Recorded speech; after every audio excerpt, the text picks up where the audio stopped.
كان في خادم موجود على سفينة في المحيط الأطلنطي، وكان بيكلم الناس اللي في السفينة عن الصلاة المستجابة. وكان حاضر مع الناس واحد ملحد، فسألوه: إيه رأيك في اللي سمعته؟ قال الملحد: بصراحة أنا مش مصدق ولا كلمة من الكلام اللي قاله الخادم. ورجع الملحد لأوضته، وبدأ يفكر ويسأل نفسه ويقول: هو فعلا في إله بيسمع ويستجيب لصلواتنا، ولا اللي قاله الخادم ده مجرد أوهام؟ ودخل الملحد في صراع كبير بينه وبين نفسه، وعشان يخلص من الصراع ده خرج من أوضته. وهو ماشي شاف واحدة ست نايمة وباين عليها التعب. كان نفسه يساعدها لكن مش عارف ازاي. وكان ماسك في ايده برتقانتين، فحطهم في ايدين الست وهي نايمة وكمل طريق. ولقى الخادم واقف مع مجموعة من الناس، فوقف معاهم شوية.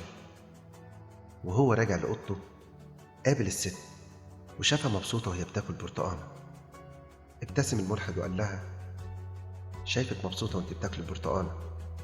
ردت الست وقالت: طبعا مبسوطة، لأن إلهي حي وبيسمع وبيستجيب لصلواتي وطلباتي. قال لها الملحد: بس ده مش حي، واحتمال كبير يكون مش موجود أصلا. ردت الست وقالت: ما تقولش كده، أنا ليا 5 أيام بعاني من دوار البحر، وكان نفسي في برتقانة واحدة من اللي بيوزعوها على ركاب الدرجة الأولى، بس اتكسفت أطلب من حد.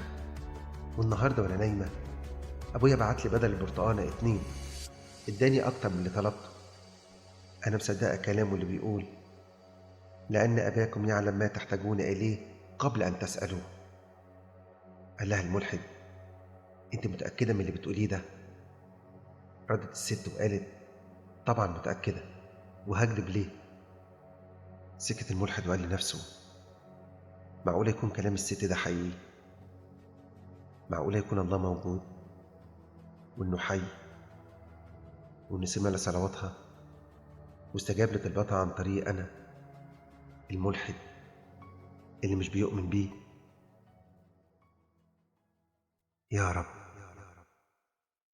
فتح عينين كل البشر عشان يشوفوك ويعرفوا إنك حي وبتسمع وبتستجيب، ويعرفوا إننا عايشين في خيرك، وإنك بتدي أكتر من اللي بنطلبه.